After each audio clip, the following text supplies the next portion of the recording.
You who did not come to the Christ the King meeting, thank you for coming out. I'm sorry, the sound system seems to be filled with water bugs or something. So what I'd like to do is first introduce Fred Haller, just to give anybody the background that doesn't have it, and he will talk about what the coalition is doing with regard to our fight against the warehousing of homeless people in large-scale facilities. So with that, Fred, I'll turn it over to you. Thanks. Hi, I'm Fred Haller.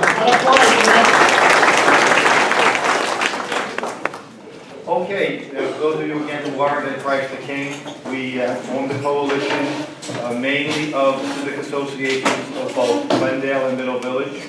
And these coalitions together, along with other concerned neighborhood folks, have decided or have realized that it's going to take legal action in order to stop, or at least for the time being delay, the proposed homeless shelter on Cooper Avenue. So we've met, and we meet every Tuesday, and we have been fundraising vigorously, but also really, at this point, raising almost exclusively for legal fees. Okay, we've wrote letters, worked with politicians, done virtually everything else that we could do in regards to the homeless shelter, and which is a terrible project, and it hasn't worked. So when we meet, we talk about the different legal processes that we could use to stop this this project. We currently have started our first action, which is a good one and really needed to be done because it was time sensitive. So there was an environmental study which we believe was flawed and really just pushed through and did not show the true picture of the impact that this project would have on the community. So our current action is an Article 78 proceeding to ask the government and the vendor to do an environmental impact study. Environmental impact study is a lot more detailed, a lot more costly, a lot more time-consuming than the study which was done. If we win our Article 78, again, it's been filed, it's been served. We have not gotten the answer yet. The answer from the defendants, or the city and the vendor is not expected for another month or thereabouts. We're extended to the first week in December. And then we will respond, or the attorneys that we've hired will respond to that reply. They feel that the threshold for this particular action is not that high. They feel very confident that we can win this Article 78 and make them do the further environmental study. That would be big, okay, because really that's buying us time. Because we've done, just terrific with fundraising. We'll get a little more from Brian on exactly where we're at, and we're being very prudent, okay? We quickly raised the initial money necessary to handle the first action that we started, and we're working on raising money for future actions, okay? We haven't decided on what our future actions are. There are anything from, federal, order show cause and injunction, and get it to a magistrate, which would be, quite costly, $50,000 to $100,000, or simply hire attorneys, rather like we've hired right now. It's almost like a la carte, because we've hired attorneys just for one particular item at this point. And there are many different ways, to attack this thing legally, federal and state level, and even throughout the city system. So we meet weekly. We're working on this. We needed $30,000 before we could start that first lawsuit. We raised that very quickly in the first 2 to 3 weeks, and we hired that attorney right away. So we put down a $10,000 retainer, and we're prepared to pay the rest of that fee. We're actually fundraising for an appeal if it's necessary on that action, and for future action, but those will be concurrent, if that's what we decide, with the current action, because the current action, again, we've served, they've got to answer, they waived, in order to extend the time, a short period of time for them to answer, they've waived any jurisdictional objections, so they can't object to try to dismiss the case on those grounds. And if they try to proceed with the project, we can reserve the right to go for an injunction to stop them at the current time. So if anybody sees anything going on over at the site on Cooper Avenue, let us know, because if so, we can bring it in. We can bring an injunction, okay, to stop them from taking any action over there. And any other, legal ideas, even that anybody has, or know an attorney who likes to, wants to volunteer their time, because we are volunteering our time. Myself, Paul Kersner, also an attorney who's on the committee, and where, we certainly need help. We're not handling the action, we're advising the group and advising the community on what we feel is the best way to proceed. And then, yes, we are hiring specialists for each of these actions that we plan on doing. And, it makes me smile, but attorneys are costly, I mean, it's expensive to hire an attorney. So we are, that's the good part for some of us, but bad for most of the rest of us, because it is expensive. These are very costly actions also.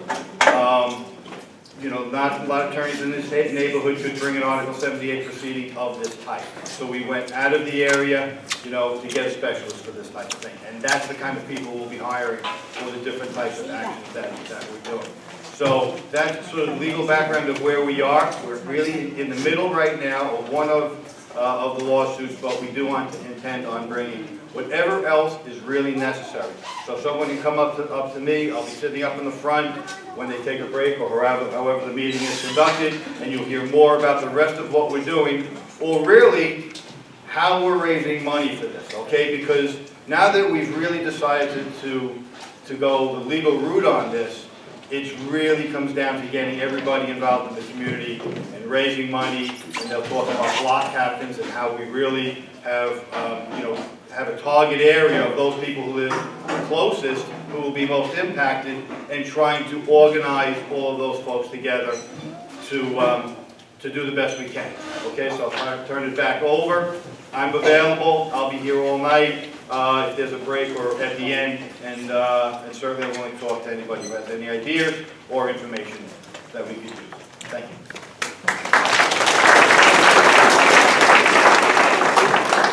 Thanks, Greg. Kathy Massey came. I don't know if you had planned to speak. Yeah, you were. Nothing to add. Okay. But I think we should ask Debbie Cooper to speak about the block captains. Okay. Yeah. Just one thing I want to point out about Fred's comments. We, besides just hiring additional attorneys, we are also thinking about whether we can join up with other groups. One of the things that we don't want to happen is run out of money when we get involved with an action, because that is a distinct possibility. Kathy can attest, she's been doing research on some actions that are going on in Carroll Gardens and I think a couple other areas where they've plowed money into these fights, and you can tend to rack up that that bill pretty quickly. So we're trying to be deliberate about the actions we take and think about how much it's ultimately going to cost. And again, that's why the fundraising is so important. So with that, I'll invite Debbie Cooper up to speak about block captains.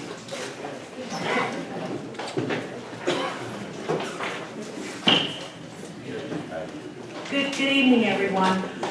It's very important that we get the word out to the entire area, Glendale and Middle Village, even Ridgewood. I mean, we're all affected by what could happen. So we came up with the idea of breaking it down into blocks and having block captains. Much like when you do a block party, there's always one person that runs around getting all the signatures for the block to be able to get the permit. We have that idea in mind. If we have one person from each block, all throughout the neighborhood, that agrees to be a block captain, they sign up. We have sign-up sheets. We're going to walk around, or you can come up to us. You come up, you sign up as a block captain for your block. Then you're going to go door to door, speak to each of your neighbors, and explain what's going on, and hopefully get donations from them. That's the ultimate goal, is getting the donations from everyone. You'll put your email on here, so you will be blasting out an email information, through email, and you'll be the first to know anything that's going on. You'll get weekly emails or daily emails if something is happening. So if you want to know what's going on and you want to be a block captain, this is the way to do it. Sign up, you'll get your weekly blasts, and you'll know what's going on, and then you in turn will then let the rest of your block know. Again, we're doing this to get the information and the word out there, and also to get the donations. Did I forget it? You can sign up. Stacy over here has the sign-up sheet. She can walk around, or how are we going to do it? Stacy's going to walk around. I'll walk around, also help her. If you want to be a block captain, please sign up. If you are already a block captain and you're not getting the emails, let us know. I'll send you that. Okay? Thank you. Thank you. One of the things people have asked for is copies of any information if they're going to go around and be a block captain. There are informational packets that we put together for the block captains. I believe at the Christ the King meeting there were 68 people that signed up to be block captains. We had our first block captain meeting at Atlas Park, and probably about 30 or 32 people showed up. So it wasn't bad. We got about a 50% turnout on the people that signed up to be block captains. Every one of those block captains, there was an envelope for them with an ID that they could wear when they go around, if they're going beyond just talking to their neighbors. But what really works on the fundraising end is when you talk to people you know. Because A, they know you're not some scam artist that's coming along trying to shake them down for money. They know it's going to get to the right place. You probably have a rapport with your neighbors, the ones that you get along with. And that's the way to really do it. That's why we're trying to get as many block captains as possible, because, if each person contacts 5 people and it spreads from there, that's how the fundraising is going to happen, and that's how the grassroots happens. So with that, I guess I was asked to give an update on the fundraising status. So this is literally an update from the Christ the King meeting. I'm using the same set of notes I had there with just updates added into them. So just like last time, I think everybody in this room who's contributed or spread the word or helped as a block captain should be very proud. We, as of November 4th, we were about $300 short of $63,000, okay? And that's in 4 months, okay? So this effort's been going on for 4 months. We really started at the very end of, is it 4 or 3? It's like August. We started at the end of August. So we're doing very well. I mean, that's a good way to go. Again, broad-based support. We have local businesses, we have residents, and we have civic groups. We have the Chambers of Commerce, all involved. It's a strong showing, unified support. Right now, we're up to 375 approximately donors. Before, we had 85. So, we've more than tripled the number of donors. The average donation at the Christ the King meeting was $350. Now the average donation is $165. Now that's not bad. It still means we have a good grassroots support going here. People are giving what they can, which is great. And again, the emphasis there is we need to just continue to spread the word, because every little bit helps. Business donations have ranged from $50 to $2,000. Residential donations have ranged from $4 to $1,000. and the Civic Association donations have ranged from $1,000 to $5,000. So that's excellent, okay? Now, against that 63,000, you know, we've had our disbursements. 10,000 was the initial out to the Article 78 attorney. We just cut another check for 5,000 more as that effort continues to go on. So that's 15,000 so far spent on that one attorney. So that leaves us about, you know, $48,000 to continue with the actions, which is great. Now, I'd like to recap a little bit. I don't know if everybody knows, we had a fundraiser event at Yerman's, which Stacy organized and Kathy organized. It was a terrific event. We had everybody come out, and it was really, you know, it wasn't an all business type of event. It was, a lot of people came out just to sort of show their support, let us know that they wanted to be involved, and that fundraiser alone raised over $8,000. So that was a great event, and thank you. Thank you for putting that together. So that leaves us with needing to raise about another $65,000.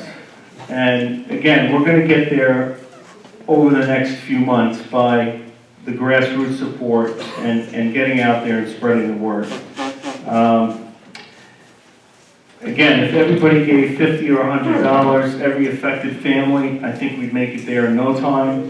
You just have to get the people that are, you know, kind of either not aware or, you know, they really don't know the argument, okay? Because there are a lot of people that knee-jerk and say, well, why are you against providing, you know, homeless people with housing? We're not against that, okay?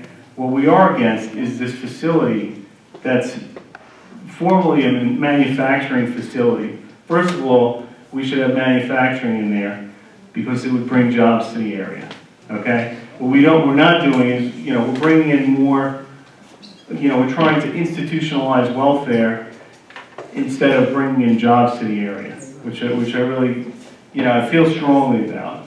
And institutionalizing 125 families in one location, that's like adding, you know, a block and a half city block, just throwing it, boom, down in one area. I mean, the fact that no one at the city level is thinking about the impact on traffic, on schools, on all those things, it's just mind-boggling. It makes you wonder who's looking out for the tax-paying citizens of the city.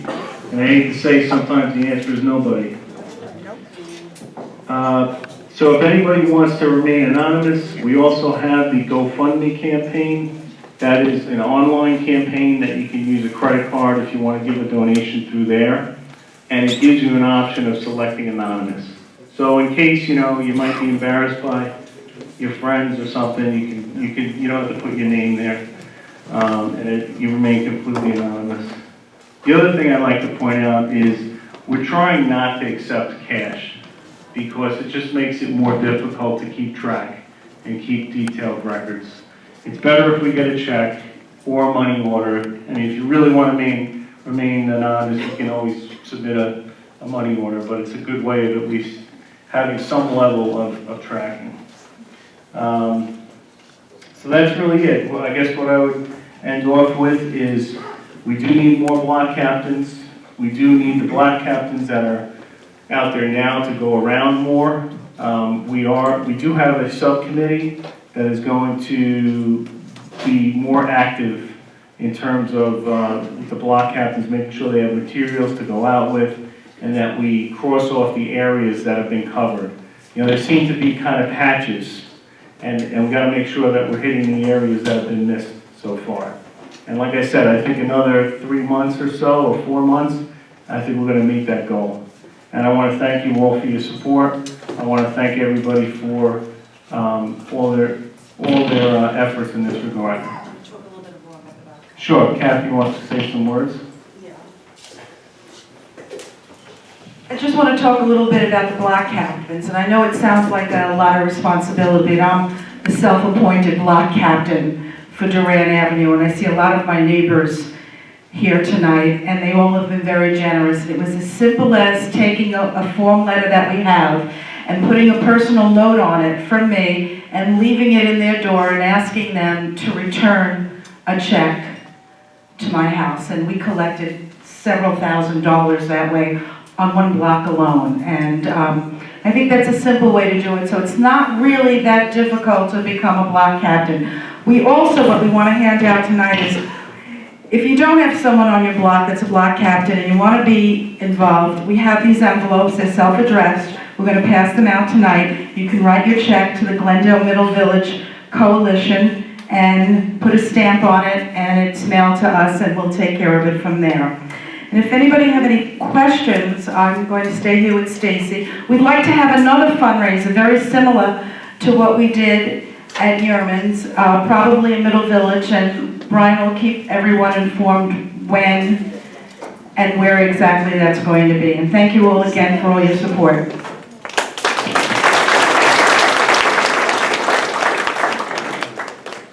Okay, so we're kind of ahead of schedule. I guess the questions will be taken up front. If anybody has any questions, you can sign up over there.